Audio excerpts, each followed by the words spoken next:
1971 সালের মার্চ মাস স্বাধিকার অর্জনে দৃঢ় প্রতিজ্ঞ পূর্ব পাকিস্তান তখন আন্দোলনে উত্তাল।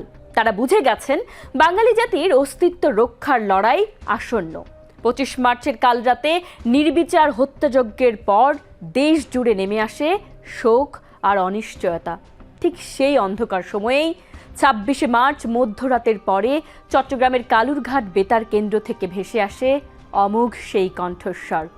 আমি মেজর জিয়াউর রহমান বলছি। দিগ্ভ্রান্ত বাঙালি জাতির সামনে দেয়া হয় স্বাধীনতার ঘোষণা। সেই ঘোষণাই বাংলাদেশের মুক্তিযুদ্ধের সূচনা করে, ইতিহাসের বাগ বদল ঘটায়। স্বাধীনতার সেই ঐতিহাসিক মুহূর্ত ও প্রেক্ষাপট নিয়ে বিটিভি নিউজের বিশেষ আয়োজন স্বাধীনতার কণ্ঠস্বর অনুষ্ঠানে আপনাদের সকলকে স্বাগত জানাচ্ছি।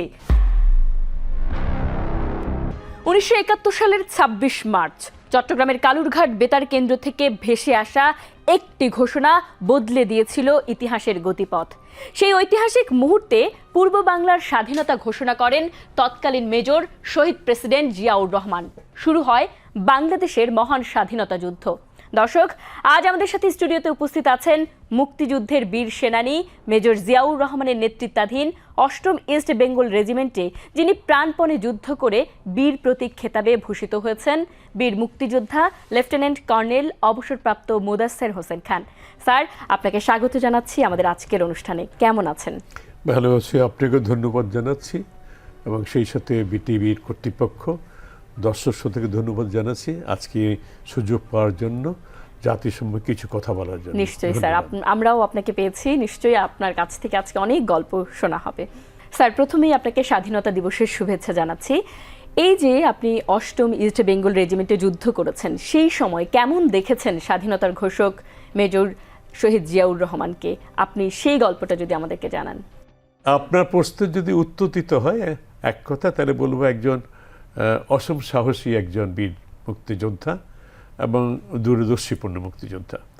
আমি কথাটা বললাম এই জন্যে যে সাহসী অনেক মুক্তিযোদ্ধা হয়, অনেক সেনানায়ক হয়, কিন্তু ওনার মধ্যে যেটা আমি দেখেছি, কোনো রণাঙ্গনে, যেহেতু যে রণাঙ্গনে আমি ওনার সাথে এক করতে সৌভাগ্য হয়েছিল, কোনো রণাঙ্গনকে কখনো পিছনে দেখি নাই। প্রতিটি রণাঙ্গনে উনি ব্রিগেড কমান্ডার হওয়া সত্ত্বেও 3টা ব্যাটালিয়নে উনি কমান্ডার ছিলেন। তারপর উনি কখনো পিছনে থাকেন, সামনেই ছিলেন। সবাইকে উৎসাহ যোগেছেন, সাহস জুগিয়েছেন এবং অত্যন্ত মেধাবী সম্পন্ন দূরদর্শীপূর্ণ ছিলেন আর কি। যেটা আমি বলে সেই জন্য অনেকে বললাম অসীম সাহসী, মেধাবী এবং দূরদর্শীপূর্ণ একজন সেনানায়ক ছিলেন। স্যার, এই যে আপনি যেমনটি বলছিলেন, সেই সময় সেনাবাহিনী থেকে বিদ্রোহ করে বেরিয়ে এসে স্বাধীনতার ঘোষণা দেওয়া, এই বিষয়টি আসলে কতটা দুঃসাহসিক ছিল আপনি কি মনে করেন? এবং ওই যে সেই সময় মেজর জিয়াউর রহমান তার কমান্ডিং অফিসারকে বাসা থেকে গ্রেফতার করেছেন, নিয়ে এসেছিলেন, সেই বিষয়টা আপনি কিভাবে দেখেন? আসলে এই যে সাহসিকতা, এটি কিভাবে দেখবেন আপনি? অত্যন্ত সাহসিক, দুঃসাহস বলবো, দূরদর্শী সম্পন্ন, এবং উনি চিন্তা ভাবনা করেই পদক্ষেপটা নিয়েছেন। ওনার যে বেরিয়ে আসে বিদ্রোহ ঘোষণা করাটা, তারপর পরবর্তী স্বাধীনতা ঘোষণা করাটা, এটা সবার পক্ষে সম্ভব না এবং এটা পুরো দৃশ্যপটটা পাল্টে দিয়েছিল তখন। জাতি যখন কোনো দিক নির্দেশনা পাচ্ছিল না রাজনৈতিক নেতৃবৃন্দের কাছ থেকে, তখন ওনার মুখ থেকে উনি যে বিদ্রোহ করলেন এবং তারপর স্বাধীনতা ঘোষণা করলেন, জাতি একটা দিক নির্দেশনা পেল আর কি। এবং ওইখানে অফিসার অনেকে ছিল, তবে ওনার ব্যাটালিয়ন কমান্ডার ছিলেন, আপনারা হয়তো শুনেছেন, তার হচ্ছে লেফটেন্যান্ট জাঞ্জুয়া, পাকিস্তানি এক অফিসার, পশ্চিম পাকিস্তান। উনি ছিলেন সেকেন্ড হ্যান্ড কমান্ড, দ্বিতীয় উনি ছিলেন নেতা ব্যাটালিয়নে ৮ম ইস্ট বেঙ্গলে। তার মানে উনি সমস্ত আপনার নির্দেশনা এবং নেতৃত্ব বা বাঙালিদের পক্ষে ওনার উপরেই নির্ভর করেছিল এবং সেই সুযোগটা সদ্ব্যবহার করেছেন এবং সময় অনুযায়ী অনেক সঠিক সিদ্ধান্ত নিয়েছেন এবং এই জন্য এটা সাহসের তো পরিচয় আছে, তারপর মানে অত্যন্ত তাৎপর্যপূর্ণ ছিল আর কি। কারণ জুনিয়র অফিসার সবসময় উপরে যারা আছে সিনিয়র তাদের দিকে তাকিয়ে থাকে সঠিক সিদ্ধান্ত নেতৃত্ব দেওয়ার জন্য। সেই জন্য এটা অত্যন্ত তাৎপর্যপূর্ণ ছিল এবং সবার পক্ষে কাজ করা সম্ভব না। ওনাকে আল্লাহ তাআলা সেই মেধা দিয়েছেন, সেই কর্তব্যদানকে দিয়েছেন, সেই তো সিদ্ধান্ত নিতে পেরেছেন। স্যার, আপনি যেমনটি বলছিলেন, আসলে মার্চের সেই সময় একদিকে কিন্তু আলোচনা এবং অন্যদিকে পাকিস্তান সামরিক বাহিনীর বড় অপারেশন চালানোর প্রস্তুতি এবং 25শে মার্চের সেই কাল রাতে ভয়াবহ হামলা, এমন প্রেক্ষাপটে একজন আর্মি অফিসারের স্বাধীনতার ঘোষণা দেওয়ার সেই তাৎপর্যটা আসলে কি, এবং সেই সময় পুরো জাতির যে মুক্তিযুদ্ধে অংশ নেওয়ার ক্ষেত্রে ওই স্বাধীনতার ঘোষণাটা কতটা ভূমিকা রেখেছে বলে আপনি মনে করেন? গুরুত্বপূর্ণ একটা প্রশ্ন। আন্দোলন যখন চরম পর্যায়ে যখন পৌঁছে গেছে, তখন শেষ পর্যন্ত পাকিস্তান শাসকরা নির্বাচন দিতে বাধ্য হলো, এবং নির্বাচনের নিরঙ্কুশ সংখ্যাগরিষ্ঠতে আওয়ামী লীগ তখন বাংলাদেশ জাতির পূর্ব পাকিস্তানে তখন তারাই নেতৃত্ব দিচ্ছিল, তারা নিরঙ্কুশ সংখ্যাগরিষ্ঠে ক্ষমতা জিতল, এবং নিয়ম অনুসারে সংবিধান অনুযায়ী তাদেরকেই ক্ষমতা হস্তান্তর করার কথা ছিল। এমন ক্ষমতা হস্তান্তর না করে টালবাহানা করলো পাকিস্তান, তার দিবে না। সেই মুহূর্তে, আন্দোলনের মুহূর্তে জাতি কি করবে, কি কর্তব্য মুহূর্তে ছিল। সেই কালো রাত্রে যখন আমাদের হত্যাকাণ্ড শুরু করলো পাকিস্তান আর্মি, তখন তদানীন্তন মেজর জিয়াউর রহমান, শহীদ প্রেসিডেন্ট জিয়াউর রহমান, পরবর্তীতে ওনাকে পাঠানো হয়েছিল পাকিস্তান থেকে পশ্চিম পাকিস্তান অস্ত্র, গোলাবারুদ, ট্যাঙ্ক, কামান এগুলো সরবরাহ করা হচ্ছিল, সেগুলো খালাস করার জন্য চিটাগাং পতাকাপন থেকে। সেইখানে উনি যখন সম্পূর্ণ ওয়াকাফল ছিলেন না, কয়েকজন অফিসার গিয়ে তার অধীনস্থ, তারা গিয়ে তাকে যখন খবরটা দিল, তখন ইনি বললেন যে উই রিভোল্ট, আমরা এখন বিদ্রোহ ঘোষণা করব। এবং বিদ্রোহ ঘোষণার পরে তারপর উনি কালুঘাটে গিয়ে পরবর্তী থেকে স্বাধীনতা ঘোষণা করলেন। তো এইটা প্রয়োজন ছিল অত্যন্ত কম, জাতি কোনো নেতৃত্ব ছিল, সঠিক ঘোষণা পাচ্ছিল না কোন দিকে যাবে। জিয়াউর রহমানের কণ্ঠে যখন পুরো জাতি শুনতে পেল যে আমরা এখন স্বাধীনতা ঘোষণা পেয়েছি, কার কণ্ঠে? একজন ঊর্ধ্বতন সেনা কর্মকর্তার কণ্ঠে। তখন শুধু সমস্ত সশস্ত্র যারা আমাদের বাহিনী ছিল বাঙালি, সেনাবাহিনী, এয়ারফোর্স, বিমান বাহিনী, নেভিতে যারা বাঙালি অফিসার কর্মকর্তা ছিল পূর্ব পাকিস্তানে, পুলিশের মধ্যে তখন ইস্ট পাকিস্তান রাইফেলশিপের মধ্যে, আনসার ভিডিওর মধ্যে, তারা তো দিগ্দর্শন পেলই, তারা তো ট্রেনিং প্রাপ্ত ছিল। পুরো জাতি যখন এক নির্দেশ না, এখন আমাদের স্বাধীনতা যুদ্ধে ঝাঁপিয়ে পড়তে হবে। সো এটা একটু যুগান্তকারী ঘটনা ছিল, এবং সেই জন্য এই স্বাধীনতা ঘোষণার কৃতিত্ব তো ওনারই। ওনাকে কিংবদন্তি বললে কম বলা হবে না। তো উনি তখন দিগ্দর্শন দিয়েছেন, জাতির একটা সম্মুখে চলার একটা পথ উনি তৈরি করে এনেছিলেন। সেই ঘোষণার রেশ ধরেই কিন্তু পুরো জাতি আসলে আমরা বলতে পারি যে মুক্তিযুদ্ধে অংশ নেওয়ার যে বিষয়টি, সেই স্বাধীনতার ঘোষণার প্রেক্ষাপট ধরেই তো আসলে পুরো জাতি সেই উদ্বুদ্ধ হলো, তাই কেনা স্যার? হ্যাঁ, সঠিক, অবশ্যই। যেটা আমি আগে আপনাকে বললাম যে মানুষ তখন ঠিক বুঝে উঠতে পারছে না, যখন হত্যাযজ্ঞ শুরু করলো, কিছুটা টের পেয়েছিল, পুরো জাতি টের পেয়েছিল যে যখন আপনার টালবাহানা করলো, ক্ষমতা হস্তান্তর করলো না আওয়ামী লীগের কাছে, এবং যখন প্রিপারেশন নিচ্ছিল পশ্চিম পাকিস্তানতে, যখন অস্ত্র গোলাবারুদ সরবরাহ কিছু জাহাজে করে, তখন মানুষ টের পাচ্ছিল যে একটা কিছু হত্যাযজ্ঞ শুরু হবে, কিন্তু কি করতে হবে, কি করা উচিত, সেটা মানুষ তখন ঠিক সঠিক সিদ্ধান্ত উপনীত হতে পারছিল না। একটা নেতৃত্ব প্রয়োজন ছিল, একটা বলিষ্ঠ কণ্ঠের প্রয়োজন ছিল। সেই নেতৃত্ব এবং বলিষ্ঠ কণ্ঠটা আসলো শহীদ প্রেসিডেন্ট জিয়াউর রহমানের গ্রন্থ থেকে। তো সেটা আমার মনে হয় অত্যন্ত তাৎপর্যপূর্ণ, এবং জাতির ভবিষ্যৎ যে ইতিহাস সৃষ্টি হলো স্বাধীন জাতবে, সেটা মনে হয় একটা হচ্ছে মাইলস্টোন হিসেবে বিবেচিত হবে যুগ যুগ ধরে। বাহ, চমৎকার একটি বিষয় জানলাম স্যার আপনার কাছ থেকে। এবং এখন একটু জানতে চাই, এই যে আপনি 8ম ইস্ট বেঙ্গল রেজিমেন্টে কিভাবে যুক্ত হলেন, আপনার গল্পটা একটু জানতে চাই স্যার। সেই সময় আপনি এক জায়গায় কর্মরত ছিলেন পাকিস্তানে, সেখান থেকে কিভাবে যুদ্ধে অংশগ্রহণ করলেন, সেই বিষয়টাও যদি আমাদেরকে একটু জানান। মার্চ মাসে যখন এই হত্যাযজ্ঞ শুরু হলো, 25শে মার্চে কালো, তার আগেই আমি পাকিস্তান মিলিটারি একাডেমিতে গিয়েছিলাম, ওইখানে প্রশিক্ষণ পাওয়ার জন্য অফিসার ক্যাডেট হিসেবে। পাকিস্তান মিলিটারি একাডেমি পশ্চিম পাকিস্তানে অ্যাবটাবাদ শহরে কাকুল একটা ছোট্ট জায়গায় অবস্থিত ছিল। আমি 70-ই গিয়েছিলাম অক্টোবর মাসের দিকে। আমরা কয়েকজন বাঙালি পূর্ব পাকিস্তানে গিয়েছিলাম সেখানে। তো আমি তখন ট্রেনিংরত অবস্থা, আমাদের 4টি টার্ম হয়, 6 মাস কয়েক টার্ম বলা হয়, 2 বছর স্থায়ী প্রশিক্ষণ। আমার 2 বছর পর অফিসার হিসেবে কমিশন প্রাপ্ত হয় সবাই। তা আমি দ্বিতীয় টার্মে ছিলাম, 1 বছর পুরো হয়নি যখন মার্চ মাসে যখন সেই হত্যাযজ্ঞ শুরু হলো। তো আমরা প্রাথমিক পর্যায়ে খবর কিছু পাচ্ছিলাম, কিন্তু সম্পূর্ণ খবর পাচ্ছিলাম না কি পর্যায়ে আন্দোলনটা হচ্ছে, কতক্ষণই তারা হত্যাযজ্ঞ শুরু করেছে। পরবর্তীতে যখন বিভিন্ন থেকে খণ্ড খণ্ড চিত্রটা পেলাম, আমরা তখন ধীরে ধীরে আরও জানার জন্য বিবিসি ভয়েস অফ আমেরিকা, অন্য যখন বার্তা সংস্থা তাদের কাছ থেকে খবর লুকিয়ে লুকিয়ে পেলাম। তো আমি যখন মার্চ এপ্রিল মে মাসে পরিপূর্ণভাবে আমার কাছে পরিষ্কার হয়ে দাঁড়ালো যে এটা মুক্তিযুদ্ধে রূপান্তরিত হয়েছে এবং আমাদের পুরো জাতিকে নিশ্চিহ্ন করার জন্য এই যুদ্ধটা চাপিয়ে দিয়েছে পশ্চিম পাকিস্তানের অকুপেশন আর্মি, তখন আমি নিজে নিজে এককভাবে সিদ্ধান্ত নিলাম যে জাতির সেনাবাহিনী তার নিজের দেশের জনসাধারণের উপরে হত্যাযজ্ঞ চালাতে পারে, গুলি চালাতে পারে, সেই জাতির সেনাবাহিনীতে চাকরি করার আমার কোনো আর কারণ থাকতে পারে না। তো আমার সিদ্ধান্ত আমি এখানে থাকবো না, আমি পালিয়ে যাবো, এখান থেকে ছেড়ে চলে দেবো এবং মুক্তিযুদ্ধে অংশগ্রহণ করবো, এটা আমার সিদ্ধান্ত নিলাম। তো সিদ্ধান্ত নেওয়ার পর আমি স্বাভাবিকভাবে আমার অন্যান্য বন্ধু যারা ছিল, সহপাঠী যারা ছিল বাঙালি, কিছু কিছু আমাদের প্রশিক্ষক ছিল, ইনস্ট্রাক্টর ছিল বাঙালি, তাদের সাথে কথা বললাম। বেশিরভাগ ক্ষেত্রেই আমাদেরকে তারা উৎসাহিত করলো। এই জন্য অন্য কোনো কারণ না, অনেকে হয়তো ভেবেছিল একটা দুঃসাহসের একটা ব্যাপার, প্রতিমধ্যে হয়তো ধরা পড়বে, মৃত্যুমুখে পতিত হতে পারে, এটা কখনো সফল কাজ ওটা তো পালিয়েই আসা ছিল স্যার। জি, পালিয়ে আসা ছিল। তো তারপরে অনেকে হয়তো ভেবেছে এটা এই যে আন্দোলনটা হচ্ছে এটা হয়তো সফল কাম হবে না, পাকিস্তান একটা বিশাল আর্মি এবং বাঙালিতে যারা সেনাবাহিনীতে যারা আছে বাঙালি তাদের সংখ্যা খুব কম, নিরস্ত হবে, তো এটা দুদিন পরে বন্ধ হয়ে যাবে এবং পাকিস্তান সফলভাবে পুরা বিদ্রোহটা স্তীমিত করার জন্য। কিন্তু আমার কথাটা ছিল না, আমি এটা স্বাধীনতা যুদ্ধ শেষ পর্যন্ত কী হয় তখন আমরা বুঝতে পারিনি, স্বাধীনতা যুদ্ধটা কোন পর্যায়ে যাবে, সমাপ্তি কীভাবে হবে।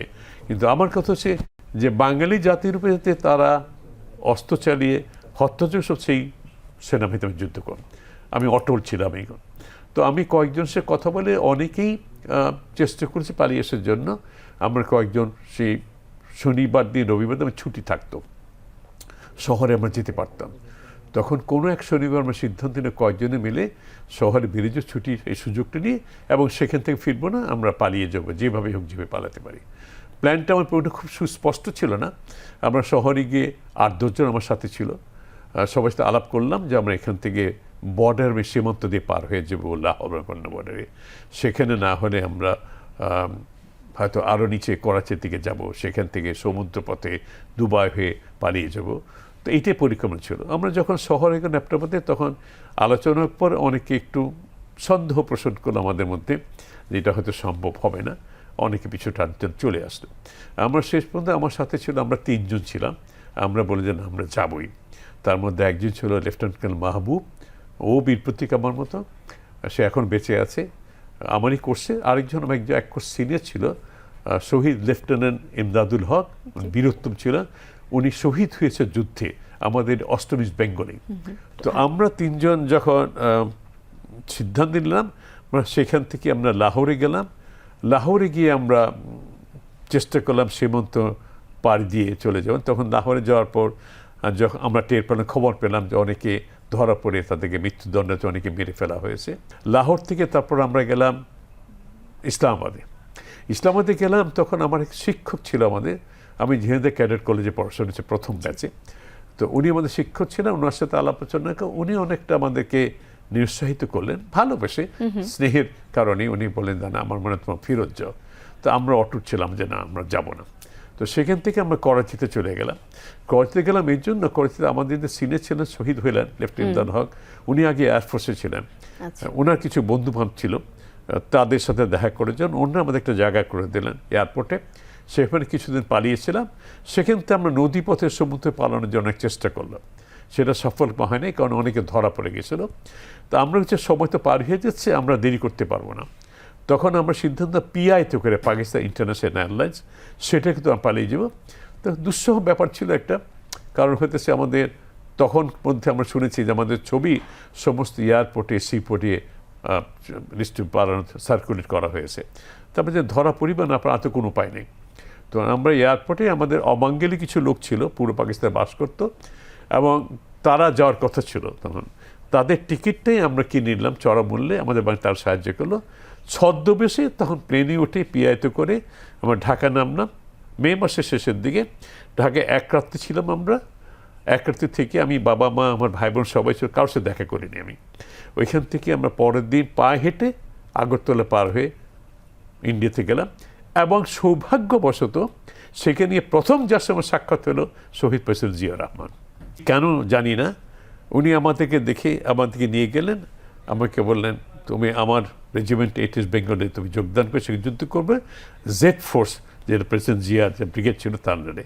সেখান থেকে আমরা চলে গেলাম তেনঢালা, মেঘালয় একটা জায়গা যেখানে জেড ফোর্সে, সেখান থেকে আমরা পুরো যুদ্ধটা সেখান থেকে পৌঁছে গেলাম। বিভিন্ন আমরা জায়গায় করেছি যুদ্ধ, সিলেট, ময়মনসিংহে, রংপুরে, বিভিন্ন জায়গায়, কিন্তু আমাদের হেডকোয়ার্টার ছিল তখন মেঘালয়ে আপনার তেলঢালা বলে একটা জায়গায়, সেখান থেকে আমাদের। স্যার, এই যে মুক্তিযুদ্ধের ইতিহাস সময়ে সময়ে আসলে বিকৃত করা হয়েছে, তরুণ প্রজন্ম দীর্ঘকাল আসলে মুক্তিযুদ্ধের সঠিক যে ইতিহাস সেটি থেকে বঞ্চিত থেকেছে। আপনি কি মনে করেন একজন বীর মুক্তিযোদ্ধা হিসেবে এই বিষয়টি আপনার কাছে কতটা বেদনার, কি মনে করেন আপনি? অত্যন্ত বেদনাদায়ক, অত্যন্ত পীড়াদায়ক। আমি ব্যথিত। আমার তো জীবন সায়ান্নে চলে এসেছি, এখন মুক্তিযুদ্ধ হিসেবে গর্ববোধ করি, আমি সৌভাগ্যবান। যদি আমি সবসময় সব জায়গায় সব মঞ্চে এক কথা বলি, এই দেশের তখনকার সময় 7.5 কোটি মানুষের মধ্যে আমি 99% মানুষ যুদ্ধে অংশগ্রহণ করেছে, আর মুক্তিযোদ্ধা। আমরা সৌভাগ্যবান ছিলাম, আমরা সম্মুখ সমরে যুদ্ধ করার সুযোগ পেয়েছি। 55 বছর পেরিয়ে গেল। যে প্রশ্ন আপনি করলেন যে মুক্তিযুদ্ধের সঠিক ইতিহাসটা এখনও রচনা করা হয়নি, অত্যন্ত দুর্ভাগ্যজনক। আমরা অনেক বই লিখেছি, অনেকে যারা মুক্তিযুদ্ধ অংশ তারা লিখেছে, ইতিহাসবিদ অনেক লিখেছে, কিন্তু আমি সত্যি কথা বলতে অকপটে বলতে পারি এবং দ্ব্যর্থহীনভাবে বলতে পারি, আমার নজরে কোনো বই পড়ে নেই আজ পর্যন্ত যে বইতে সম্পূর্ণভাবে নির্ভেজাল সত্যটা প্রকাশিত হয়নি। আমার বেশিরভাগ যারা লেখক ছিলেন, মুক্তিযোদ্ধা হোক বা ইতিহাসবিদ, তারা হইতেছে আমার কোনো পলিটিক্যাল পার্টি, রাজনৈতিক নেত্রীর প্রতি একটু লিন করে লিখেছেন। মুক্তিযোদ্ধারা যারা লিখেছেন তারা নিজের ঢোকঢালি পিটিয়েছেন, কিন্তু মুক্তিযোদ্ধা নিজের কাহিনী তো বলবই, কিন্তু আমার সহ মুক্তিযোদ্ধা তাদের কথা বলা উচিত। এবং যে ইতিহাস বিকৃত হয়েছে, দেখুন না কেন প্রত্যেকবারই হয়েছে, কিন্তু কম বেশি আমরা পলিটিক্যাল গভর্নমেন্টের কারণে, যদিও গত 15 বছর ইতিহাসটা সম্পূর্ণ বিকৃত করে দেওয়া হয়েছে। বলা হয়েছে কোনো একটা নির্দিষ্ট একটা পলিটিক্যাল পার্টি এবং আওয়ামী লীগে যুদ্ধ করেছে, এটা সঠিক না। সমস্ত পার্টি আপনার পলিটিক্যাল যুদ্ধ করেছে, সমস্ত দেশ যুদ্ধ করেছে, বিকৃত হয়ে গেছে। এটা আমাকে খুব ব্যথা দেয়। এখনও মুক্তিযুদ্ধে অনেকে বেঁচে আছেন আমাদের মধ্যে কিছু কিছু। আমার মনে জাতীয় সুযোগটা নেওয়া উচিত, যারা লেখক, সাহিত্যিক এবং যারা ইতিহাসবিদ, তাদের সুযোগটা নেওয়া সঠিক ইতিহাস রচনা। কারণ এটা কোনো দুঃখজনক হবে যে পরবর্তী প্রজন্মের কাছে আমরা সত্যিকার ইতিহাসটা তুলে দেবো। একটা দেশে মুক্তিযুদ্ধ ইতিহাসের সঠিক ইতিহাস, এই যে আমরা জুলাইতে সংগ্রাম করলাম, এই ছেলেপেলে যে প্রাণ দিল, এটাও একটা ইতিহাস। এটা না হলে স্বৈরাচার এখান থেকে কত উৎখাত হতো না। কিন্তু মুক্তিযুদ্ধ একটা দেশের আমরা স্বাধীন একটা জমি পেলাম, একটা পতাকা পেলাম, নিজেদের স্বাধীনভাবে চলার একটা আমরা সুযোগ পেলাম। এই ইতিহাসটা কেমন করে হলো, তো এটা তো মানুষের জানা উচিত, সেটা হয়নি। আমি এটা খুব ক্ষিপ্ত হয়ে উঠি এবং আমাকে বেদনা দেয়। তো আমি জাতির কাছে, সবার কাছে বিনীত অনুরোধ জানাবো সঠিক ইতিহাস তুলে ধরার জন্য, এবং সেটাই প্রেরণা যোগাবে। এবং এখনো যারা বেঁচেছেন মুক্তিযোদ্ধারা, তাদের স্বর্ণাপন্ন হয়, তাদেরকে বলবো যে দেখেন, একটা কথা বলি, দুঃখজনক আরেকটা, সেটা হচ্ছে মুক্তিযোদ্ধারা হচ্ছে এই দেশের বিবেক। তারা দেশের জন্য যুদ্ধে যাবে, যারা সম্মুখ যুদ্ধ করেছেন তারা বিভাজিত হয়েছে। আমার দুঃখ লাগে যখন শুনি কেউ হইতেছে জাতীয় পার্টি মুক্তিযোদ্ধা, আওয়ামী লীগের যুক্তমুদ্ধা, বিএনপি মুক্তিযোদ্ধা কেমন পলিটিক্যাল পার্টির লেজুরবৃত্তি হয়। তো দেশের বিবেক, তার একটি প্ল্যাটফর্মে তার মুক্তিযুদ্ধ ইতিহাসের কথা বলবেন, তারা যেখানে অন্যায় সেটা প্রতিবাদ করবে, তারই হতেছে কণ্ঠ, সেই কণ্ঠে মানুষ শুনবে, সেটা করা হচ্ছে না। কিন্তু এখনো সুযোগ আছে আমার মনে হয় মুক্তিযুদ্ধের সঠিক ইতিহাস রচনা করার। স্যার, আপনাকে অসংখ্য ধন্যবাদ। আমরা সেটি আসলে প্রত্যাশা করি যে আমাদের নতুন প্রজন্ম মুক্তিযুদ্ধের বা স্বাধীনতার সঠিক ইতিহাস জেনে বড় হোক। স্যার, আপনাকে অসংখ্য ধন্যবাদ এবং কৃতজ্ঞতা জানাচ্ছি। মহান স্বাধীনতা দিবসের শুভেচ্ছা জানিয়ে আপনাকে কৃতজ্ঞতা জানিয়ে শেষ করছি যে আজকে আপনি অসংখ্য ব্যস্ততার মাঝেও আমাদেরকে সময় দিয়েছেন। স্যার, আমিও হচ্ছে কৃতজ্ঞ আপনাদের কাছে। তবে শেষ কয়েকটা কথা বলি, এই স্বাধীনতা যুদ্ধে যারা শহীদ হয়েছে, তাদের রক্তের বিনিময়ে আমরা স্বাধীন হয়েছি, তাদের আত্মার মাগফিরাত কামনা করছি। এবং এখনও অজস্র যারা মুক্তিযোদ্ধা আহত হিসেবে আছে, তাদের হয়তো সম্পূর্ণ আরোগ্য লাভের জন্য আপনাদের কাছে বলছি, আমার যে দোয়া করছে আমিও দোয়া করছি। অনেক ধন্যবাদ। সেই প্রত্যাশা আমাদের সকলেরই। দর্শক, বিদায় নিচ্ছি। যাওয়ার আগে বলতে হয়, স্বাধীনতা এমনি এমনি আসেনি, এর পেছনে রয়েছে দীর্ঘদিনের বঞ্চনা থেকে উঠে আসা ধারাবাহিক প্রতিবাদ, যা একসময় দুর্বার স্বাধিকার আন্দোলনের রূপ নেয়।